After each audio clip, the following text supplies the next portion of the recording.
Hey guys, and welcome back to another episode of Food School Smarter, Stronger, Leaner podcast on a mission to inspire a world where food makes us better. Today, guys, is a very interesting episode. We're going to talk about where I look first when I buy any food product, and where I almost never look, and where most people look first. So it's very interesting. As a nutritionist, as a nutrition health coach, health professional, it's actually very different where I look at any package of the food and where most people look and where I never look. And so let's just dig right into that. First of all, I rarely buy a lot of food products, packaged food products that require ingredient lists. Now, almost any food that is somehow packaged, even frozen broccoli, will probably require an ingredient list, right? We want to know that they're only broccoli. But besides those products, I really buy anything that requires an ingredient list that I need to understand. And so I have also very few simple rules about what ingredients are allowed and what are not in products that I buy for myself personal, and I advise my clients to buy, especially if they're interested in long-term health. So long story short, in front of me, I have a few products that I get quite regularly these days. So one of those, for example, flaxseed, cold milled flaxseed, biocultures, and vitamin D. So it kind of looks like, you can Google, flaxseed if you never saw that, and check it out, what it means to have flaxseed cold milled or milled. So it's flaxseed meal, right? And they're also, and it's fortified. It has probiotics or biocultures, so certain bacteria that are good for our gut. It's also was fortified with vitamin D. And so where I never look as a nutritionist is actually at the thing where it says, that many calories or that many fats or that many carbohydrates or, saturated fats or monounsaturated sometimes, fiber, protein, salt. I actually never look there. Like, it's a waste of time. I don't care how many fats, carbs, sugars this food has. I care about what those come from, what the ingredients are. And that's the only thing I care, guys. And that's the only thing you should care. That's where quality comes from. Not from the amount of carbohydrates, fats, proteins, or calories, but the actual ingredients in that specific product, in that specific food item. So let's look at the ingredients of this cold milled flaxseed, biocultures, and vitamin D3. So ingredients, 99.8% flaxseed, then culture, basically meaning bacteria, and it says how many per 100 grams. And then we have vitamin D3. And that's it. So flaxseed, cultures, vitamin D3. That's it, guys. So I don't care how many fats, fiber. I mean, I do buy it for fiber, so I would care about fiber, but I know how much fiber flaxseed has. So if this product has 99.8% flaxseed, then I know. But if I'm interested in buying flaxseed, the only thing I care about is the ingredient list. I don't want to have any added sugars to make it sweeter. I don't want to have any weird fats, especially factory fats like margarine or something else made to, make it more nutritious or something else. I don't know why they add those. All I care about is the ingredient list. And the funny thing is, whenever somebody asks me my opinion about any food or food product they buy, they send me all these, calories and fats and carbs, and very often people don't send me the ingredient list. And I'm always like, trying to help people to understand that that is not the most important thing about our food. Like, it doesn't matter how many sugars your apple has or your banana has or how much fat avocado has. That's not what matters. It matters that it's whole food. If you prefer organic, either that organic or not, and That's it. That's all that matters. If it's whole foods, you don't need to know all those calories, carbs, and fats and sugars unless you have a specific condition that, to be fair, a lot of people do. But for that, you need to do specific research. You need to work with a professional to figure out what foods in your specific situation for your specific condition work the best.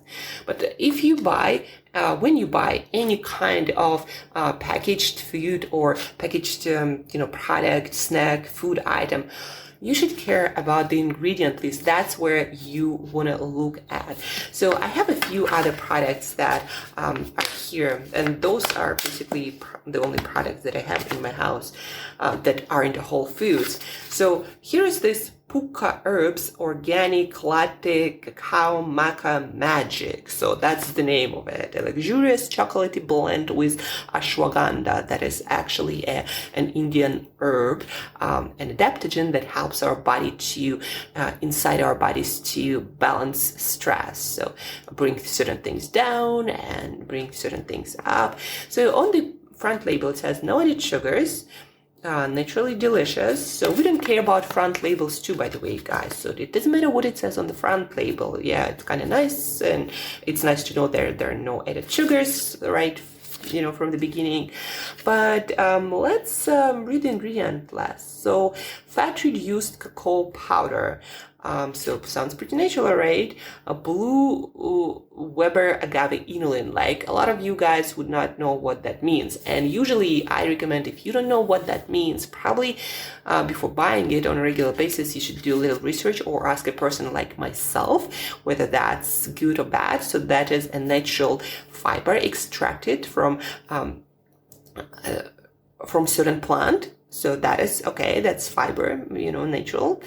Then we have this shatavan powder, that is some Indian herb. Then we have ginger root powder, maca roasted root powder. We have Ceylon cinnamon bark powder. We have cardamom powder, licorice root powder, ashwagandha root, and yeah, that's it.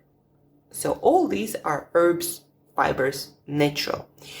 And that's why I'm buying this product. A lot of herbs that have a lot of antioxidants, and it has cacao that makes it chocolate. I mix it with my kefir. But the thing is, guys, notice I never even once looked at how many calories it has or how many carbohydrates or fats or whatever it has, because I'm not interested in that. I'm interested in the quality, and the quality is in the ingredients. Now, if you are actively trying to lose weight, you probably would want to know your calories if you are counting them. If not, I personally advise my clients to count portions and servings of foods, of different foods, not calories. And then if the weight needs to be adjusted, to change the amount of those servings, not calories. And also, of course, to all of my clients, I advise, again, we are looking at the ingredient list, not the calories, carbs, and fats, because there are a lot of naturally occurring sugars in fruit. But fruit, from all the studies and analysis, seems to people who are the healthiest, the fittest, and don't have any problems with weight, they quite big on eating fruit and vegetables, and specifically fruit. So fruit has, from all the studies we have, analysis of studies, seems to have anti-obesogenic effect. But if you take sugars containing in, let's say, piece of candy or some desserts. So some fruit, some amount of fruit, and a candy bar might have the same amount of sugars, and even maybe calories are matched. But there is no question what is better for us, whole fruit or a candy bar. So guys, don't ever let anyone to tell you that a piece of fresh fruit is the same as a candy bar. It's just not how it works in our body. Our body does not count calories or sugars. It works with a whole food as a system. And apple, even when you look at it, it's quite different from a candy bar made by some factory, right? So again, what we don't care about when we buy any products, even if this product, and whether that product has some healthy claim on it or not. We don't look at front labels. We don't look at those claims. We don't look at fats and carbs and calories. We just practice moderation and everything. We look at the ingredient list. That's where I always look. Or for example, I have a couple of spices and herbs mixes here. Like one is from Tesco. It's medium curry powder, rich and spicy. Ingredients: coriander, cumin, onion, salt, chili powder, fenugreek, garlic, ginger, paprika, turmeric, cinnamon, black pepper, clove, bay leaf, cardamom. And those are all herbs. So everything natural, nothing added at all. And I don't care about how much energy it has, carbohydrates or fiber or protein or whatever. We are looking at the ingredients, especially for things like fiber. You want to look, or not fiber, especially for things like spices and herbs, ingredients. That's what matters. Because, guys, yeah, the world is not perfect. And sometimes you buy foods, sometimes I buy foods that don't have perfect ingredient list. But if you have a choice, buying good herbs and spices, they're right besides the ones that have some additives. Always go for all the natural stuff.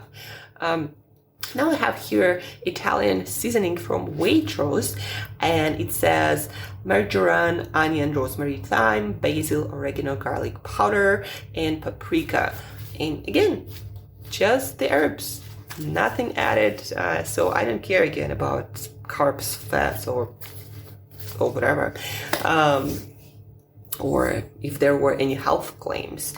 So ingredient list, guys, that's where I look. I don't look at health claims, at front labels. I look at the ingredient list. I don't look at carbs, fat, and calories. So if you want to ask me a question about, is this food product good and should you buy it, send me please ingredient list. Now, when it comes to ingredient list, I have very simple shortcuts. Our food industry is developing really fast, and nobody in their right mind would try to be on top of all these all new ingredients. There are hundreds and thousands, if not millions of ingredients. You cannot know all of them. That's number one. And number two, there are no studies, long-term studies done on most of them. So it doesn't really matter what happens, whether they, good for mice for a couple of weeks or not. And there are no long-term studies. So the most logical way to deal with all these ingredients is to avoid the ingredients that you don't understand, that were not proven to be safe for human consumption for hundreds or maybe even thousands of years. Like, if we've been eating those Italian herbs for like millennia, then probably they're good for us. It seems that people who live to 100 and more years old eat them, so they're probably good for us, right? But if there are some ingredients that sound like they come from scientific lab or chemistry lab, I don't buy those products. If I don't understand something in the food product, I leave it on a shelf. Or if I'm really committed to trying this product because it sounds so good, but there's this one ingredient that I don't understand, what I do is I look up this ingredient, and if it's something that I want to have in my product, I'm going to get it. If it's if I don't understand something, I'll ask a person who understands better, and that's usually going to be some scientist working in the field of food industry. You can ask me, guys. You have a resource, so reach out on maybe social media or by email, or that you can find on my website, and the link is in the show notes.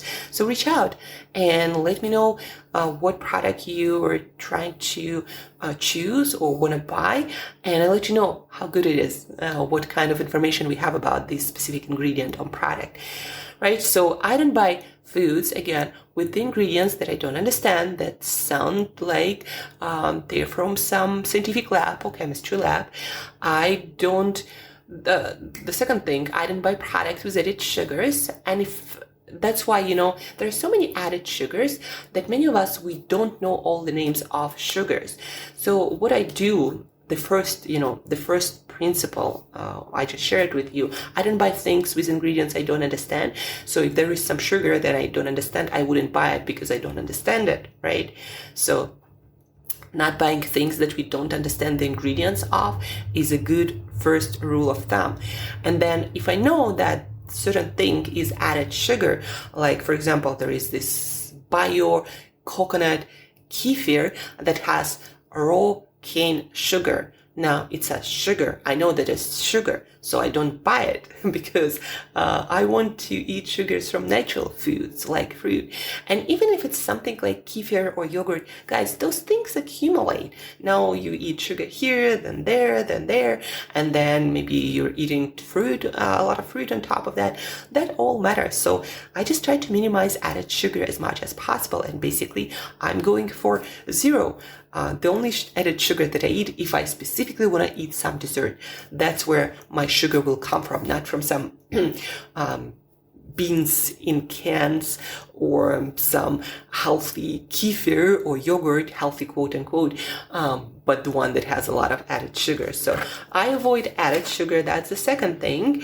And the third thing that I'm very conscious about the third thing is fats, factory fats, fake fats. So anything that human beings have not been using for a couple of centuries at least. So if this product contains some added fat, that gotta be something like real butter or ghee or olive oil or coconut oil, and they all gotta be all natural and not changed in any way. So it's best if you add your oils and fats yourself to your product whenever you want.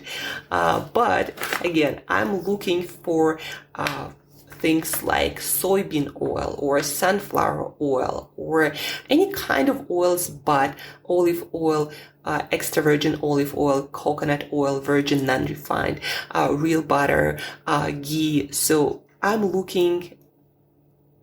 only approving from all the research we have because these fats have been used for generations. So I'm only using and recommending these fats, and those are the kind of fats that are allowed on the ingredient list. And if there is again some margarine or some spread or some fat, like again some oil, I highly recommend you not to get it because fats are incorporated in our cellular membranes and structures, and our cells are everywhere. And it's proven that having those fake factory-made oils and fats in our cell membranes for our long-term health, it's really, really bad news.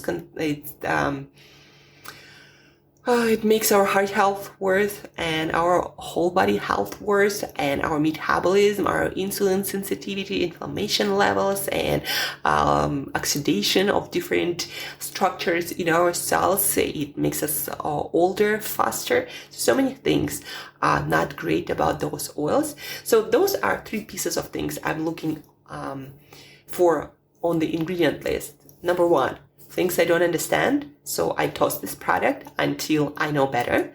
Number two, added sugars. And if I don't know whether that product has added sugars or not, if I don't understand something or everything on the ingredient list, then, rule number one, don't buy things with the ingredients you don't understand. And if you understand that it's sugar, don't buy this. And then fats. First of all, again, if you don't understand all the ingredients, don't buy this product. So rule number one will save you everywhere. And the second thing, if you understand that this is a kind of added fat and it's not extra virgin olive oil, non-refined coconut oil, butter or ghee, those are the fats that have been used for like millennia, or maybe things like goose fat or lard or tallow, all these ancient fats. So if those are not naturally occurring fats and added fats, and those are not those ancient fats, then also leave this product at a store. That's it, guys. So let's recap. We don't look at a fancy front label. We don't look at calories, fats, carbs, and even naturally occurring sugars. We always look at the ingredient list. And the most important rule is leave products where you don't understand all the ingredients at a store. Do better research, ask people like myself who understand it better, and then buy this product if that's a product that is okay for you, that's great for your health. And that's it. It's quite simple, guys. And in general, try to buy foods that do not need ingredient lists, and especially be careful about foods that look like they're whole, but there's like a whole bunch of maybe preservatives or additives, like beans in cans. Beans by themselves are really amazing and healthy for you. They're really great for our gut health. But if they're in a can with a bunch of preservatives, some calcium phosphate or whatever, that's not the beans you want to buy. Buy the ones that in the ingredient list have only water, beans, salt, no salt, and that's it. It's pretty easy, guys. Always read the ingredient list, even on the simplest products, because even frozen broccoli can have some sauce on top of them that contains sugar and preservatives and God knows what else. So always, always, always read the ingredient list and not the calories, fats, proteins, or that kind of stuff. It matters where they come from, those calories, not how many of them are in that product. And that's it for today, guys. I hope you got a lot of value from this episode, and now you understand where it's best to look at when you're buying certain food or food products, and where it's really not important, pointless to look at like the calories, fats, and carbs. It doesn't tell you anything, really. It matters what kind of quality of foods you put in your body, and not how many, again, fats, calories, carbs that food has. So thank you, guys. If you have any questions, please do reach out and ask me those questions, especially questions about foods. I love those questions, like, is this food good for me or bad for me? Like, I love those questions, and helping you to understand why it's good or bad, or not so good, not so bad. So please do send me those pictures and products over Instagram, Twitter, my email, or in any way you can, and where you can find me. And then share this episode with one another person who might be doing shopping for you, for your household, or with you, or maybe educate your kids about how to choose foods. That can be a fun family project. Learning how to choose foods and food products in this confusing and overwhelming and ever expanding food system that just brings more and more and more products, and nobody anymore knows what it's all about. So these are my shortcuts that will help you to choose better foods in the most confusing food environment ever. So please use it and eat foods that are good for you. So guys, again, thank you for tuning in. Thank you for listening. Have an awesome day. And as usual, till next time, eat better daily.